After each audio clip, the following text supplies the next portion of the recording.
Welcome to the Fast Leader Podcast, where we uncover the leadership life hacks that help you to experience breakout performance faster and rocket to success.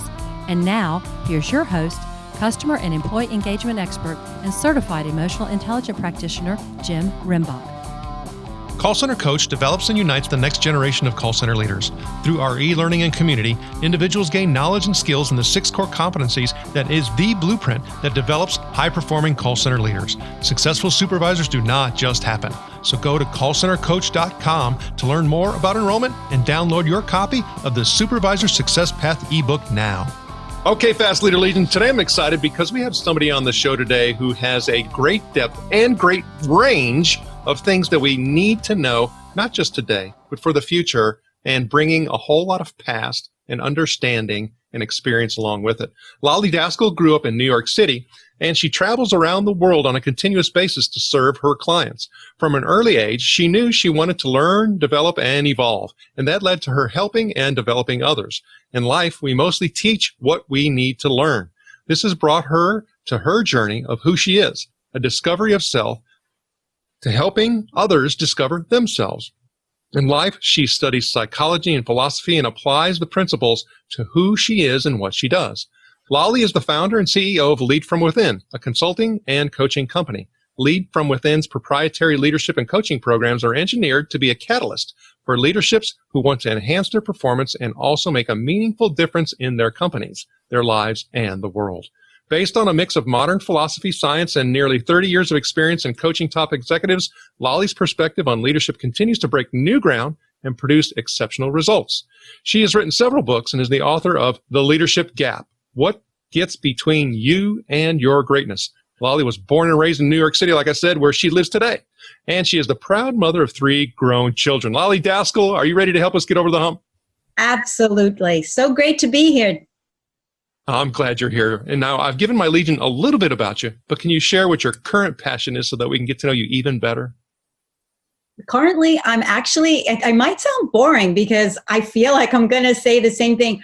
I get the most pleasure and I feel like I'm right on point when I help my clients and I serve my clients. That to me, I love waking up in the morning because I know I'm going to be making a difference. So, but when you start talking about making a difference, I mean, that's very broad. I mean, so when you start looking at specifics and you start looking at impacts and you start looking at efforts and you start looking at constraints and complaints, and I mean, that's where it gets complex. You even talked a moment ago, like, hey, let me turn my phone off because my clients will call me in an emergency. So when you start talking about navigating through all that, especially today, what does that look like? First of all, a couple of things. To me, you seem to have asked a lot of questions in that one question. So I want to talk about the first thing you said. What does it mean to make a difference? If thinking about myself, every single day I have this ritual that I ask myself, what will you do today that you were better than yesterday? So I know that I'm always evolving and developing myself. And that's how I know I'm making a difference, because every single client that calls or writes or texts, I always have this mantra and say, leave this person better because they're talking to you. Again, I know I'm making a difference. I know that I am making a difference not only in my own life, but I'm making a difference in someone else's. So that's the first part of your question. How do I know I'm making a difference? Because I'm very conscious and very deliberate about how I am during the day and who I am. So I know that I can check it off at the end of the night. Secondly is, when we are in crisis, when people are feeling panic and anxiety, we tend to get distracted by what's happening out there instead of what's going on inside. And, my company's called Lead From Within, and it's a message that I've been saying for over 3 decades. So there's a lot of what and who and where and why going on. But if we go back to the who, if we go back to the core of what we are, we can but we can control the outside when we are more controlling of our inside. Meaning, when I mean control, is identifying what we need to do by who we are. Okay, so there's one thing that you said in there that I'd like to pull out because I find it very intriguing when you start talking about for the past 30 years. I had the opportunity to work for an academic who was focused in on the customer experience and worked for her for many years. And she always, sometimes I say she'd get a little frustrated. She'd say, I've been saying the same thing for 20 years. And I looked at her and said, well, you'll probably be saying the same for 20 more. So if you start talking about 30 years, right? I've been saying the same thing for 30 years. Is there something that you've been doing and saying for the same 30? Absolutely. Think of it like a rock star. You know, when you have a hit song and you really love that hit song when it's meaningful to you, you never get tired of singing it. So at the core of Lead From Within is so meaningful to me, is so purposeful to me that it gives me energy. And the thing is, think about it this way. My message wasn't very in vogue 10 years ago, 25 years ago. It was almost like crawling up a mountain and saying, you know, you need to think of others. And think about it this way. Leadership, when I first started out, was about authority, and it wasn't about a we. It was about, I do this, you do this. Now the message is, let's do this together. That has existed for a long time. So even though I've been saying from my message for over 30 years, doesn't mean it's been an easy journey. Doesn't mean that people were embracing the message. The more people are opposed to what you say, the more you find you have energy to say it. So think about it this way. The message is old and the message is something that I say, but the climate within that message is always different. So it's different the way I show up. Well, as you're talking too, I mean, I deal a lot with the customer experience and customer service, dealing with contact centers, and you start talking about how leadership translates, you know, from the inside to the outside. It's a permutation, it's a transference. I mean, all of those things that we know are true. So if you start talking though about those 30 years, how has the whole employee and customer experience come into the leadership communication and mix and context? Absolutely. What a great question. It seemed when I first started out, customer service was a silo thing. It wasn't what it is today. It isn't what it is today. Thank God things have evolved. Thank God people have embraced a different kind of way of customer service. You know, we take for granted that the customer's always right. It wasn't always like that. We have to remember where we came from to where we are today. Can we do better? Always. Did we do great from the beginning? Absolutely not. That's what's so great about being in your business for, to have longevity, because you see how things have evolved. I think today, when we look at our customer as a human being, instead of wanting to get something from them, instead of trying to win them over, but to really embrace them authentically, you have a much better relationship, and you actually don't have to sell as much. You don't have to prod as much. You find that if I'm showing up authentically, if I'm being there because I want to help you, I want to serve you, then it's a much better relationship and you get great results. Well, even when you say that, though, I start thinking about in today's climate where the whole skepticism and lack of trust and all that makes it very difficult. And we also know that there are some perpetrators, and some of them in very high offices that are very high profile, that may appear to come across like that. And then when you peel back the little kimono or the onion, you're like, oh my gosh, that's nasty, close it back up. And so it just adds to our whole mis and distrust. How do we overcome that? So the great thing is, you mentioned earlier my book, The Leadership Gap. The Leadership Gap talks about that we have within us a polarity of character. Every single person has it. It's based on psychology. It's actually based on Jung. We have a part of us that is great, and great, let's put in quotes, because great means wonderful, authentic, true, character, meaning, purposeful. And then we all have a side when we are stressed, when we have anxiety, when we're in crisis, we have a side that comes out that Jung used to call a shadow and I call the gap, where we are not at our best, where we say things we don't want to say. You called it, behind the kimono. There are things that are not that great about each one of us. We're not perfect human beings. If we go around saying that we are these complete human beings without any flaws, we are doing a disservice to humanity, because we have within us this polarity. We're good, we're great, we're bad, we're not so great, but it's learning to navigate and choose who you're going to be is where the discipline comes in. So with the kimono, yes, it exists, but that leader has a choice. Now, think about it this way. In every circumstance, that leader can choose to be different. If they don't for many years, trust me, I know this, I've seen this, something will happen that will have that leader come undone. And then all of a sudden they're looking at their lives, they're reflecting on their mistakes. And, there is this journey that everybody goes on. Maybe the first 30 years of their lives, everything is working out, but it happens to all of us. There is what we call a breakdown in humanity within ourselves, where we start to question ourselves. Oh, I can't believe that's what I'm doing. Maybe I need to do something else. You see people later on in life going into charities and philanthropies, but there's a reason, because there's a dis-ease within themselves. Maybe they got an illness, but it's really called a dis-ease, meaning within yourself as a human being. Well, so I guess we call that the midlife crisis, and some of us have multiples of those, right? Psychology says it's every 7 years. We go through that every 7 years. So it's definitely a cycle.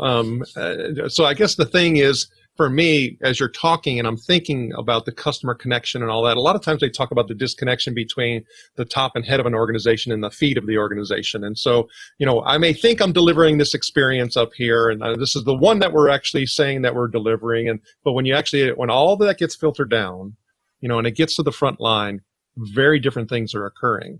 And I think that's a common problem. So think about it from an overall leadership investment perspective. We spend all this money up here for all these executives, but then when we get down to the front line, none of that is applied. How can we prevent that? I hear this all the time.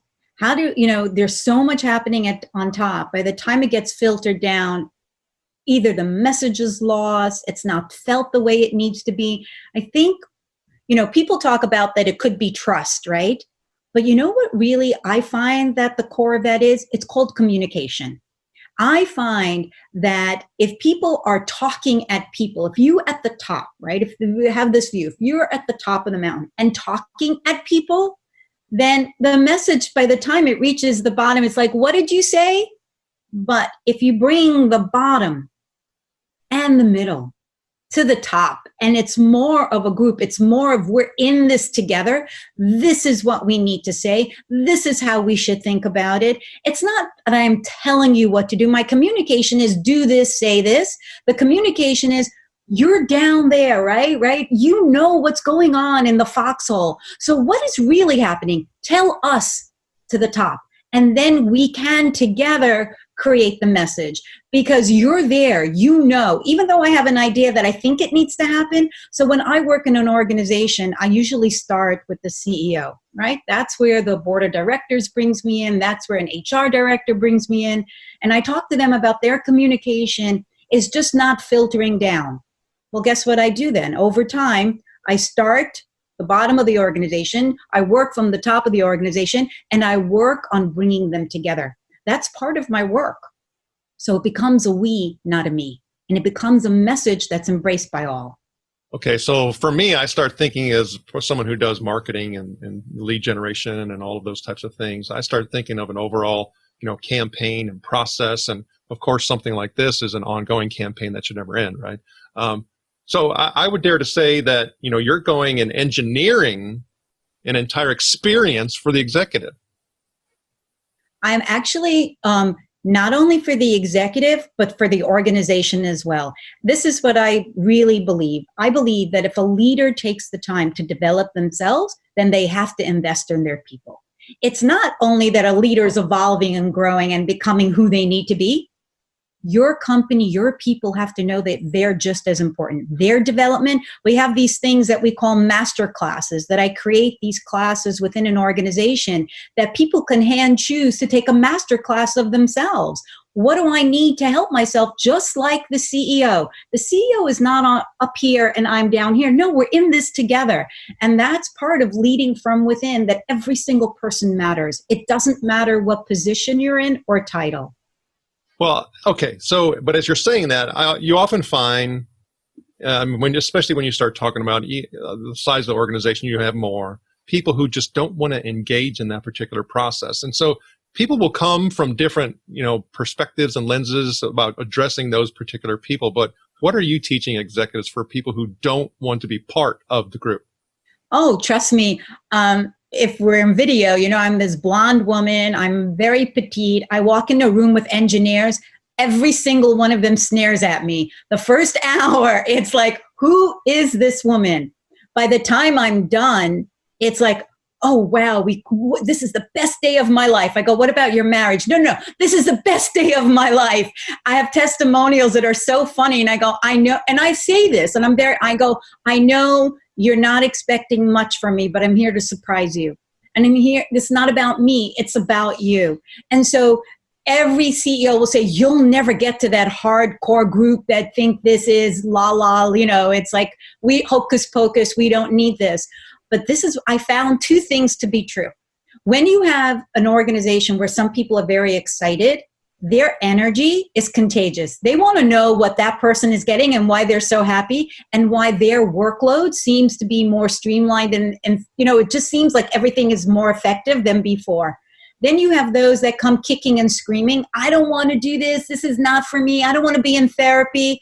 And I go, this isn't therapy. I always say, do you want to be happier? Do you want to work less?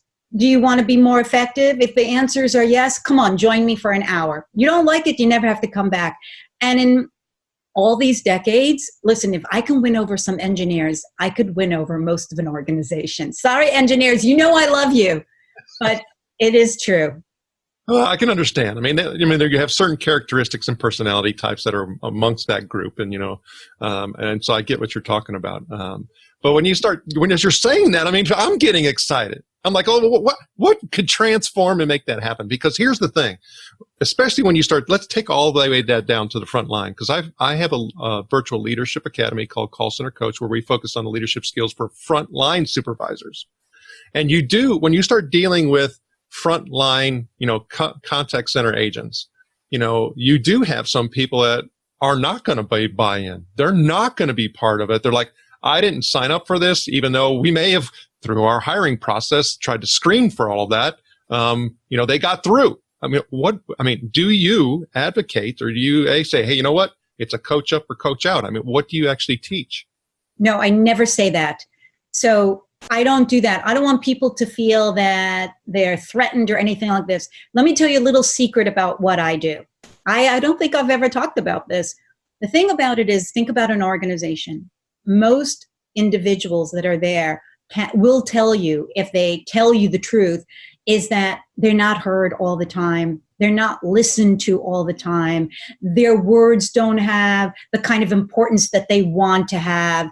They feel they can do more, but they're not being seen. Every single person has something that they want to improve, that they want to do better. And my job, this is a secret. My job is, before I make anybody show up, which I never make anybody show up, but before I invite them, I find out what is the core driver of that individual that is saying no.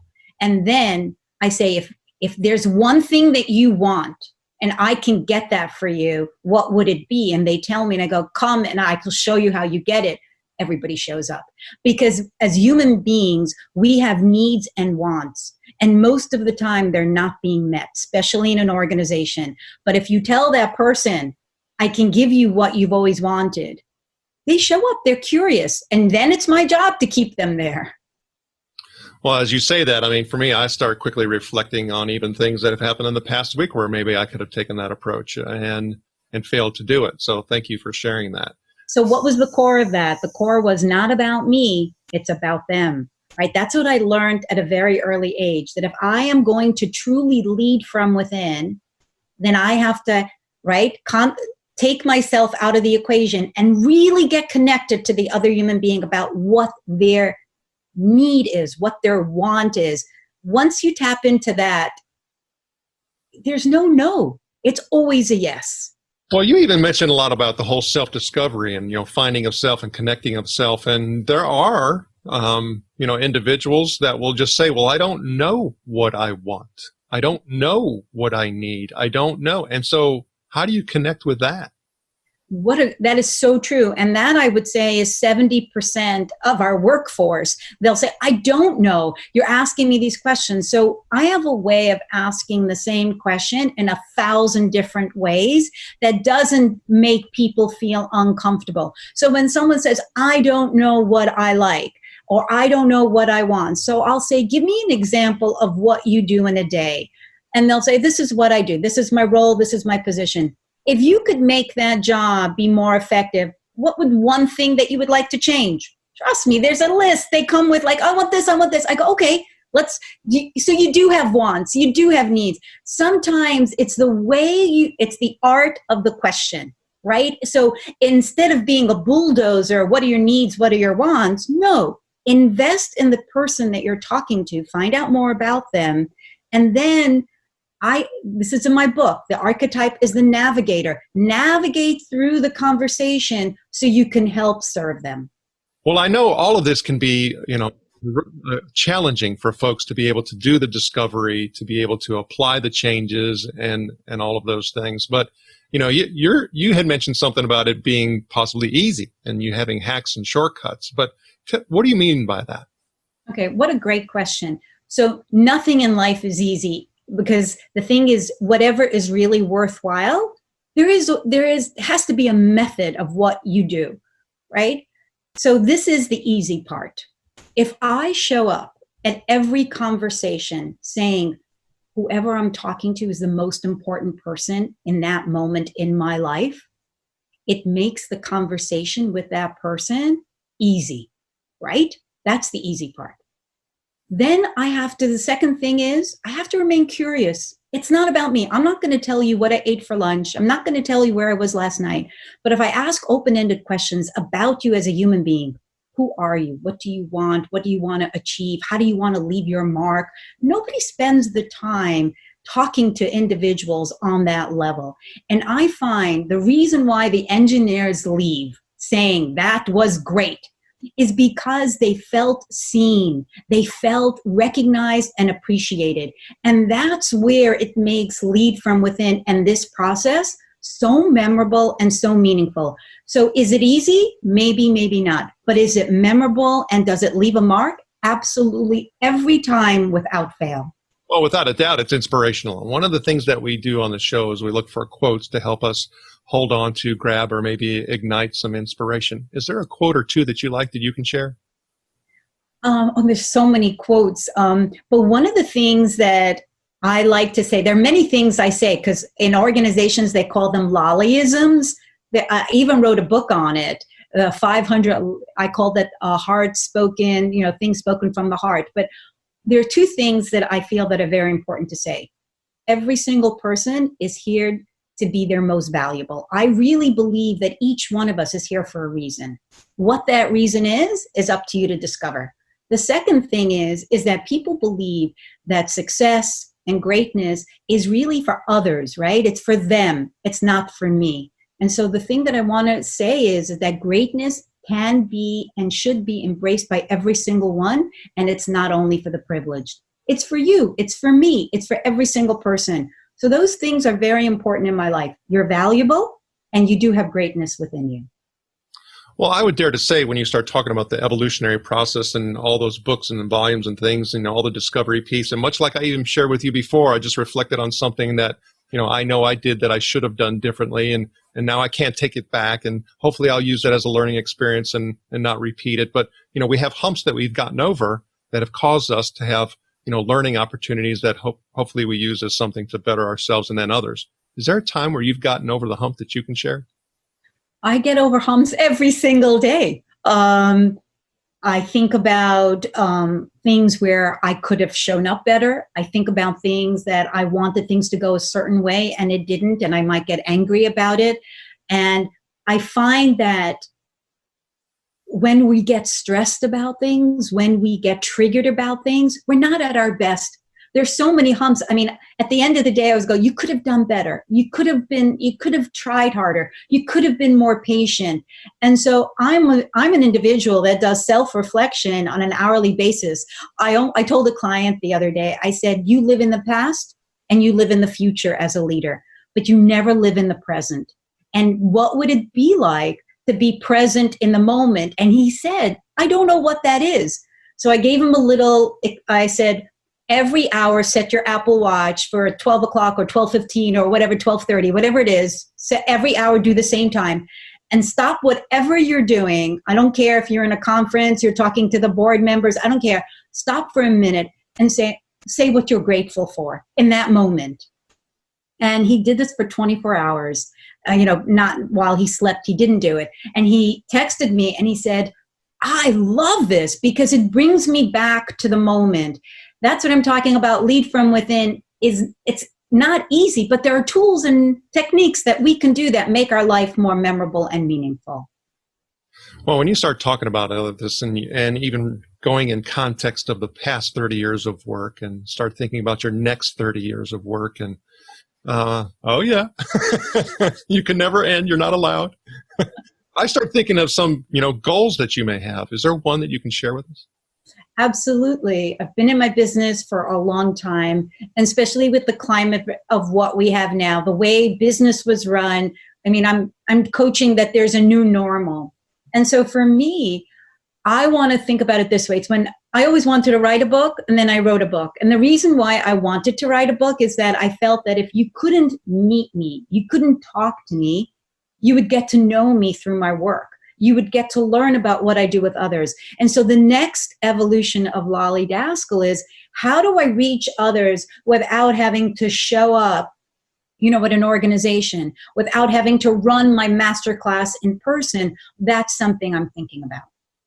And the Fast Leader Legion wishes you the very best. Now, before we move on, let's get a quick word from our sponsor. An Even Better Place to Work is an easy-to-use solution that gives you a continuous diagnostic on employee engagement along with integrated activities that will improve employee engagement and leadership skills in everyone. Using this award-winning solution is guaranteed to create motivated, productive, and loyal employees who have great work relationships with their colleagues and your customers. To learn more about An Even Better Place to Work, visit beyondmorale.com/better. All right, here we go, Fast Leader Legion. It's time for the Hump Day Hoedown. Okay, Lolly, the Hump Day Hoedown is the part of our show where you give us good insights fast. So I'm going to ask you several questions. And your job is to give us robust, yet rapid responses that are going to help us move onward and upward faster. Lolly Daskal, are you ready to hoe down? Absolutely. All right. So what is holding you back from being an even better leader today? Myself. What is the best leadership advice you have ever received? Lead from within. What is one of your secrets that you believe contributes to your success? Trying to be authentic every moment and every day. What do you feel is one of your best tools that helps you lead in business or life? Self-reflection. And what would be one book, although you have thousands behind you, and of course you can recommend a few others, that you would recommend to our Legion? It could be from any genre. Of course, we're going to put a link to Leadership Gap, What Gets Between You and Your Greatness, on your show notes page as well. So a book that I've read for the past 27 years on my birthday, I reread the same book every year, is The Man's Search for Meaning by Viktor Frankl. Because it's a book that every time you read it, depending where you are in life, you'll have a different meaning. And because each one of us, we talked about people go through struggles. So whatever you're struggling with, Viktor Frankl teaches us that if you find meaning in it, you're able to survive it. Okay, Fast Leader Legion, you can find links to that and other bonus information from today's show by going to fastleader.net/Lolly Daskal. Okay, Lolly, this is my last Hump Day Hoedown question. Imagine you've been given the opportunity to take the knowledge and skills that you have now back with you to the age of 25. But, you can't take it all. You can only take one. So what skill or knowledge would you take back with you, and why? Be kind to yourself and stop judging yourself. We're so quick to judge ourselves when we aren't on point that sometimes it can cost us from moving forward and making progress. Lolly, I had fun with you today. Can you please share with the Fast Leader Legion how they can connect with you? Absolutely. You can find me on my website. I write for Inc., Harvard Business Review, Psychology Today, but find me on Twitter and LinkedIn under Lolly Daskal. I don't think there's another Lolly, so it's a Lolly Daskal. Lolly Daskal, thank you for sharing your knowledge and wisdom. The Fast Leader Legion honors you and thanks you for helping us get over the hump. Thank you for joining me on the Fast Leader Show today. For recaps, links from every show, special offers, and access to download and subscribe, if you haven't already, head on over to fastleader.net. so we can help you move onward and upward faster.